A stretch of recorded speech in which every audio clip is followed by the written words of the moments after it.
సర్వమంగళమాంగళ్యే శివే సర్వార్థ సాధకే శరణ్యే త్రయంబకే దేవి నారాయణే నమోస్తుతే. ఏబిఎన్ ఆంధ్రజ్యోతి ప్రేక్షకులకు నమస్కారం. దినఫలం కార్యక్రమానికి స్వాగతం.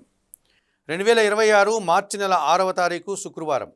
తదియా తిథి ఈరోజు సాయంత్రం వరకు ఉంది. హస్తా నక్షత్రం ఉదయం 9:30 వరకు, ఆ తర్వాత చిత్తా నక్షత్రం. ఈరోజు సంకటహర చతుర్థి. గణేశుని యొక్క పూజ చేసుకోవడం వల్ల మంచి ఫలితాలను, ఆటంకాలను తొలగించుకుంటారు. ఇప్పుడు 12 రాశుల్లో ముందుగా మేషరాశి వారు. ఈ మేషరాశి వారికి ఈ శుక్రవారం రోజున వ్యయములో శుక్ర సంచారం వల్ల కుటుంబ సౌఖ్యాన్ని, సృజన సహకారాన్ని పుష్కలంగా అందుకుంటారు. విందు వినోదాల్లో పాల్గొంటారు. లాభంలో రవి సంచారం వల్ల అధికారులతో కలిసి మంచి అభివృద్ధిని సాధిస్తారు. మీ ఆలోచనలు చాలా వరకు కలిసి వస్తాయి. మీ మాటకు విలువ పెరుగుతుంది. లాభంలో బుధ సంచారం వల్ల వృత్తి ఉద్యోగ వ్యాపారాలని సజావుగా సాగుతాయి. జన సహకారం బాగుంటుంది. పోటీ ప్రపంచంలో మీదైనటువంటి శైలిలో విజయాలను సాధించుకుంటారు. లాభంలో కుజ సంచారం వల్ల గట్టి పోటీని సైతం ధైర్యంగా ఎదుర్కొనే విజయం సాధిస్తారు. భూవాహన లాభాలు అందుకుంటారు. తృతీయంలో గురువు సంచరించడం వల్ల పెద్దల సహకార లోపం కనిపిస్తుంది. విద్యార్థులకు ప్రతికూల ఫలితాలు వచ్చే పరిస్థితి కనిపిస్తుంది. వృత్తి ఉద్యోగ వ్యాపారాల్లో పనిభారం పెరుగుతుంది. తెలుపు రంగు వసధారణ, రాఘవేంద్ర స్వామి దర్శనం, రాఘవేంద్ర స్వామి జీవిత చరిత్ర పారాయణం, పసుపువర్ణ పండ్లు గురువులకు దానం చేయడం వల్ల సంతోషంగా, ప్రశాంతంగా ఉంటారు. ఈ వృషభ రాశి వారికి శుక్రవారం రోజున లాభంలో శుక్ర సంచారం వల్ల జన సంబంధాలు పెరుగుతాయి. సృజన సహకారంతో కొన్ని కార్యక్రమాలు ప్రారంభిస్తారు. గట్టి పోటీని ఎదుర్కొంటారు. విజయం సాధిస్తారు. దశములో రవి సంచారం వల్ల అధికారుల అండదండలతో అభివృద్ధిని సాధిస్తారు. ప్రభుత్వం నుంచి సహాయం అందుకుంటారు. తండ్రి నుంచి కూడా సహకారం అందుకుంటారు. దశములో బుధ సంచారం వల్ల వ్యాపార అభివృద్ధి, ఆర్థిక అభివృద్ధి, మీ మాటలకు విలువ పెరుగుతుంది. ద్వితీయంలో గురువు సంచరించడం వల్ల గురు సంబంధమైనటువంటి విషయాలు అనుకూలంగా ఉంటాయి. విద్యార్థులకు అనుకూల పరిస్థితులు వస్తాయి. సమాజంలో గౌరవ మర్యాదలు అందుకుంటారు. చతుర్థంలో కేతువు సంచరిస్తున్నాడు. కుటుంబంలో అశాంతి, నిరాశ మిమ్మల్ని వెంటాడుతుంది. ఒక కార్యక్రమం చేయడానికి ఆటంకాలు ఎదురవుతాయి.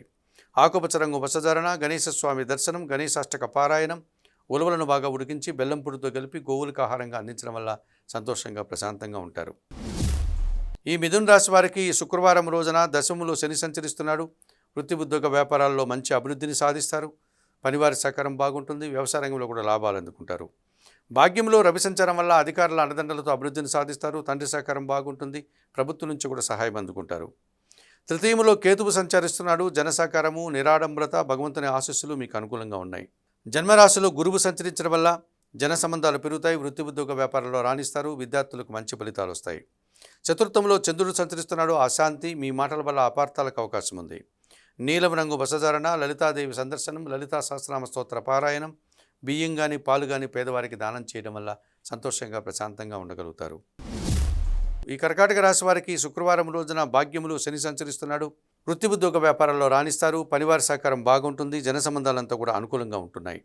భాగ్యంలో శుక్ర సంచారం వల్ల సృజన సహకారం బాగా ఉంటుంది. కుటుంబంలో సంతోషకర వాతావరణం నెలకొంటుంది. మంచి లాభాలను కూడా ఆర్జిస్తారు. అష్టములో బుధ సంచారం వల్ల జన సహకారంతో పాటు వృత్తి ఉద్యోగ వ్యాపారాల్లో రాణిస్తారు. వృత్తి ఉద్యోగ వ్యాపారాలు విస్తరిస్తాయి. అభివృద్ధిని సాధిస్తాయి. తృతీయంలో చంద్ర సంచారం ఉంది. జన సహకారము, మనసుకు నచ్చే సంఘటనలు, తల్లి ఆశీస్సులు అందుకుంటారు. అష్టమంలో కుజ సంచారం వల్ల వాహన సమస్యలు, గొడవలు, ఖర్చులు పెరిగే సూచన కనిపిస్తుంది. రియల్ ఎస్టేట్ రంగంలో పనిచేసే వారికి నష్టాలు, కష్టాలు రావడానికి అవకాశం ఉంది. తెలుపు రంగు వస్త్రధారణ, సుబ్రహ్మణ్య స్వామిని దర్శించండి. సుబ్రహ్మణ్య అష్టకం చదువుకోండి. కందిపప్పు ఈరోజు పేదవారికి దానం చేయడం వల్ల సంతోషంగా, ప్రశాంతంగా ఉంటారు. ఈ సింహరాశి వారికి శుక్రవారం రోజున లాభంలో గురువు సంచరిస్తున్నాడు. జన సంబంధాలు పెరుగుతాయి. విద్యార్థులకు మంచి ఫలితాలు వస్తాయి. సమాజంలో గౌరవ మర్యాదలు కూడా అందుకుంటారు. అష్టములో శుక్ర సంచారం వల్ల ఆత్మీయ స్త్రీలతో కలిసి కొన్ని కార్యక్రమాలు ప్రారంభిస్తారు. వృత్తి ఉద్యోగ వ్యాపారంలో రాణిస్తారు. విందు వినోదాల్లో పాల్గొంటారు. సప్తములో బుధ సంచారం ఉంది. జన సంబంధాలు పెరుగుతాయి. మీ మాటకు విలువ పెరుగుతుంది. వ్యాపార అభివృద్ధి, వ్యాపార విస్తరణ, ఆర్థిక అభివృద్ధి అనుకూలంగా ఉంది. అష్టములో రవి సంచారం వల్ల అధికారులతో మనస్పర్ధలు, తండ్రితో అభిప్రాయ భేదాలు, అనారోగ్య సమస్యలు మిమ్మల్ని ఇబ్బంది పెట్టే పరిస్థితి ఈరోజు కనిపిస్తుంది. చందనపు రంగు వస్త్రధారణ, సూర్యభగవాన్ని దర్శనం, సూర్యాష్టక పారాయణం, గోధుమలు కానీ గోధుమ పిండి కానీ పేదవారికి దానం చేయడం వల్ల మరింతగా మంచి ఫలితాలను పొందగలుగుతారు. ఈ కన్యారాశి వారికి శుక్రవారం రోజున షష్టంలో రవి సంచారం వల్ల అధికారుల అండదండలతో అభివృద్ధిని సాధిస్తారు. కాంపిటేటివ్ పరీక్షల్లో మంచి విజయాలను సాధిస్తారు. పరీక్షల్లో కూడా మంచి ఫలితాలు అందుకుంటారు. నూతన ఉద్యోగాలు సాధించుకుంటారు. షష్టంలో కుజ సంచారం వల్ల కొన్ని వివాదాలు పరిష్కరించుకుంటారు. ముఖ్యంగా భూముల గురించి కానీ, వాహనాల గురించి కానీ సమస్యల పరిష్కారం జరుగుతుంది. షష్టంలో బుధ సంచారం వల్ల వ్యాపార అభివృద్ధి, ఆర్థిక అభివృద్ధి, బ్యాంకు లావాదేవీలు, వృత్తి ఉద్యోగ వ్యాపారాల అభివృద్ధి కనిపిస్తుంది. షష్టంలో రాహు సంచారం వల్ల ధైర్యంగా చేసే కార్యక్రమాలంతా కూడా మంచి ఫలితాలను ఇస్తాయి. విదేశీ వ్యవహారాలు కూడా అనుకూలంగా ఉన్నాయి. సప్తమంలో శుక్ర సంచారం వల్ల మీ మాటల వల్ల అపార్థాలు, స్త్రీలతో మనస్పర్ధలు, అభిప్రాయ భేదాలకు అవకాశం ఉంది. ఎరుపు రంగు వస్త్రధారణ, మహాలక్ష్మీదేవి సందర్శనం, కనకదార స్తోత్ర పారాయణం, అలసందులు అనగా బొబ్బర్లు ఈరోజు పేదవారికి దానం చేయడం వల్ల మరింతగా మంచి ఫలితాలను పొందగలుగుతారు. ఈ తులారాశి వారికి శుక్రవారం రోజున లాభంలో కేతువు సంచరిస్తున్నాడు. జన సంబంధాలు పెరుగుతాయి. వృత్తి ఉద్యోగ వ్యాపారాల్లో నిరాడంబరంగానే మంచి అభివృద్ధిని, ఆదాయాన్ని సాధించుకుంటారు. భగవంతుని ఆశీస్సులు కూడా అందుకుంటారు. భాగ్యంలో గురువు సంచరించడం వల్ల విద్యార్థులకు మంచి ఫలితాలు వస్తాయి. తండ్రి నుంచి ఆస్తుపాస్తులు అందుకుంటారు. సమాజంలో గౌరవ మర్యాదలు కూడా అందుకుంటారు. షష్టంలో శని సంచరించడం వల్ల పనివారి సహకారంతో చాలా పనులు సునాయాసంగా పూర్తి చేస్తారు. పోటీ ప్రపంచంలో విజయాలు సాధించుకుంటారు. వ్యవసాయ రంగంలో పనిచేసే వారికి మంచి లాభాలు వస్తాయి. పంచమంలో బుధ సంచారం ఉంది. ఆలోచనలు కలిసి రాదు. వ్యాపారంలో నష్టము, పనిభారము పెరిగే సూచన కనిపిస్తుంది. నీలం రంగు వస్త్రధారణ, సీతారామచంద్రమూర్తి దర్శనం, శ్రీరామ రక్షా స్తోత్ర పారాయణం, పెసరపప్పు ఈరోజు పేదవారికి దానం చేయడం వల్ల సంతోషంగా ప్రశాంతంగా ఉంటారు. ఈ వృశ్చిక రాశి వారికి శుక్రవారం రోజున లాభంలో చంద్రుడు సంచరిస్తున్నాడు. వృత్తి ఉద్యోగ వ్యాపారాలని సజావుగా సాగుతాయి. మంచి లాభాలు అందుకుంటాయి. తల్లిదండ్రుల ఆశీస్సులు అందుకుంటారు. సంతోషంగా కాలం గడుపుతారు.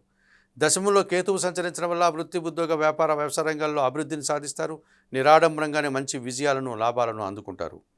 పంచమంలో శుక్ర సంచారం వల్ల సంతానం విషయంలో శుభవార్తలు అందుకుంటారు. స్త్రీజన సహకారం పుష్కలంగా ఉంటుంది. ఆత్మీయులతో కలిసి వృత్తి ఉద్యోగ వ్యాపారంలో రాణిస్తారు. సమాజంలో గౌరవ మర్యాదలు కూడా అందుకుంటారు.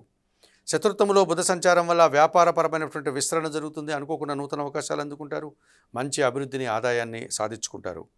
పంచమంలో శని సంచరిస్తున్నాడు. ఆలోచనలు కలిసి రాదు. జన సహకార లోపము, పనివారి సహకార లోపము, పనిభారం పెరిగే సూచన కనిపిస్తుంది. తెలుపు రంగు వస్త్రధారణ, ఆంజనేయ స్వామిని సందర్శించండి. సుందరకాండ పారాయణం చేయండి. వయోవృద్ధులకు కానీ, గోవులకు కానీ ఆహార పానీయాలు అందించడం వల్ల మరింతగా మంచి ఫలితాలను పొందగలుగుతారు. ధనుసు రాశి వారికి శుక్రవారం రోజున దశమంలో చంద్ర సంచారం ఉంది. అనుకోకుండా నూతన అవకాశాలు వస్తాయి. మనసుకు నచ్చే సంఘటనలు జరుగుతాయి. సంతోషంగా కాలం గడుపుతారు. సప్తమంలో గురువు సంచరిస్తున్నాడు. జన సంబంధాలు పెరుగుతాయి. వృత్తి ఉద్యోగ వ్యాపారంలో రాణిస్తారు. మంచి అభివృద్ధిని సాధిస్తారు. చతుర్థంలో శుక్ర సంచారం ఉంది. కుటుంబంలో సంతోషకర వాతావరణం ఉంటుంది. స్త్రీలతో కలిసి విందు వినోదాల్లో పాల్గొంటారు. తృతీయంలో రాహువు సంచరిస్తున్నాడు. జన సహకారము, విదేశీ వ్యవహారాలు అనుకూలంగా ఉన్నాయి. భాగ్యంలో కేతువు సంచారం వల్ల తండ్రి ఆరోగ్యం విషయంలో జాగ్రత్తలు అవసరం. ఒక విషయంలో నిరాశ, అశాంతి మిమ్మల్ని వెంటాడుతుంది. చందనపు రంగు వస్త్రధారణ, గణేశ స్వామి దర్శనం, గణేశాష్టక పారాయణం, ఉలవలను పక్షులకు ఆహారంగా అందించడం వల్ల మరింతగా మంచి ఫలితాలను పొందగలుగుతారు. ఈ మకర రాశి వారికి శుక్రవారం రోజున తృతీయంలో శని సంచరించడం వల్ల జన సహకారం బాగుంటుంది. పనివారి సహకారం బాగుంటుంది. ఇంట బయట చాలా పనులు పూర్తి చేస్తారు. మీ మాటకు విలువ పెరుగుతుంది. తృతీయంలో శుక్ర సంచారం వల్ల స్త్రీజన సహకారంతో కొన్ని కార్యక్రమాలు ప్రారంభిస్తారు. ఆత్మీయులతో కలిసి ఆనందంగా కాలం గడుపుతారు. వృత్తి ఉద్యోగ వ్యాపారాల్లో అభివృద్ధిని సాధిస్తారు. జన్మరాశిలో బుధ సంచారం ఉంది. జన సంబంధాలు పెరుగుతాయి. పోటీ ప్రపంచంలో మిదినట్టు శైలిలో విజయాలను సాధించుకుంటారు. వ్యాపార అభివృద్ధి, ఆర్థిక అభివృద్ధి అనుకూలంగా ఉంది. ద్వితీయంలో రాహువు సంచరించడం వల్ల మీ మాటల వల్ల అపార్థాలు, విదేశీ వ్యవహారాలు ప్రతికూలంగా ఉన్నాయి. దుబారా ఖర్చులు కూడా కనిపిస్తున్నాయి. నీలం రంగు వస్త్రధారణ, కనకదుర్గాదేవి దర్శనం, శ్రీదేవి ఖడ్గమల స్తోత్ర పారాయణం, మినుములు ఈరోజు దానం చేయడం వల్ల సంతోషంగా ప్రశాంతంగా ఉంటారు. ఈ కుంభరాశి వారికి శుక్రవారం రోజున పంచమంలో గురువు సంచరిస్తున్నాడు. జన సంబంధాలు పెరుగుతాయి. మీ ఆలోచనలు కలిసి వస్తాయి. వృత్తి ఉద్యోగ వ్యాపారాల్లో రాణిస్తారు. ద్వితీయంలో శుక్ర సంచారం వల్ల ఆత్మీయ స్త్రీలతో కలిసి కుటుంబంలో కొన్ని కార్యక్రమాలు ప్రారంభిస్తారు. వివాహాది శుభ కార్యక్రమాల్లో పాల్గొంటారు. సంతోషంగా, ఆనందంగా కాలం గడుపుతారు. జన్మరాశిలో బుధ సంచారం ఉంది. జన సంబంధాలు పెరుగుతాయి. వ్యాపార విస్తరణ, వ్యాపార అభివృద్ధి, మీ ఆలోచనలు కలిసి వస్తాయి. అష్టమంలో చంద్రుడు సంచరిస్తున్నాడు. గట్టి పోటీ ప్రపంచంలో విజయం సాధించలేక వెనకడుగు వేస్తారు. అశాంతి, నిరాశ మిమ్మల్ని వెంటాడుతుంది. ఆకుపచ్చ రంగు వస్త్రధారణ, లలితాదేవి సందర్శనం, లలితా సహస్రనామ స్తోత్ర పారాయణం, బియ్యము ఈరోజు దానం చేయడం వల్ల సంతోషంగా ప్రశాంతంగా ఉంటారు. ఈ మీనరాశి వారికి ఈ శుక్రవారం రోజున సప్తంలో చంద్ర సంచారం ఉంది. జన సంబంధాలు పెరుగుతాయి. మనసుకు నచ్చే సంఘటనలు కొన్ని జరుగుతాయి. ఆత్మీయులతో కలిసి ఆనందంగా కాలం గడుపుతారు. షష్టంలో కేతువు సంచరిస్తున్నాడు. గట్టి పోటీని ఎదుర్కొని విజయం సాధిస్తారు. నిరాడంబరంగానే మంచి అవకాశాలను చేజిక్కించుకుంటారు. జన్మరాశిలో శుక్ర సంచారం వల్ల జన సంబంధాలు పెరుగుతాయి. స్త్రీజన సహకారం బాగుంటుంది. నూతన అవకాశాలు అందుకుంటారు. చతుర్థంలో గురువు సంచరిస్తున్నాడు. కుటుంబం కోసం పనిచేస్తారు. కుటుంబంలో సంతోషకర వాతావరణం ఉంటుంది. విద్యార్థులకు మంచి ఫలితాలు వస్తాయి. వృత్తి ఉద్యోగ వ్యాపారాల్లో మంచి అభివృద్ధిని సాధిస్తారు. వ్యయములో రవి సంచారం వల్ల అధికారులతో అభిప్రాయ భేదాలు, దుబారా ఖర్చులు, అనారోగ్య సమస్యలు, పోటీ ప్రపంచంలో వెనకడుగు వేసి ఇబ్బందులు కొని తెచ్చుకుని వారవుతారు. చందనపు రంగు వస్త్రధారణ చేయండి. సూర్య భగవాన్ని దర్శించండి. సూర్యాష్టకం చదువుకోండి. గోధుమలను పక్షులకు ఆహారంగా ఇవ్వడం వల్ల మరింతగా మంచి ఫలితాలను పొందగలుగుతారు. మేషం నుండి మీనం వరకు గల ద్వాదశ రాశుల వారికి గోచార రీత్యా దిన ఫలితాలు చెప్పడం జరిగింది. చెప్పిన విషయాలని స్వీకరిస్తూ పరిహారాలంతా పాటిస్తూ ఏబిఎన్ ఆంధ్రజ్యోతి ప్రేక్షకున్నటువంటి మీరందరూ కూడా ఆయురారోగ్యాలతో ఆర్థికాభివృద్ధిని పొందాలని మనస్ఫూర్తిగా కోరుకుంటూ సర్వే జనా సుఖినో భవంతు. నమస్కారం.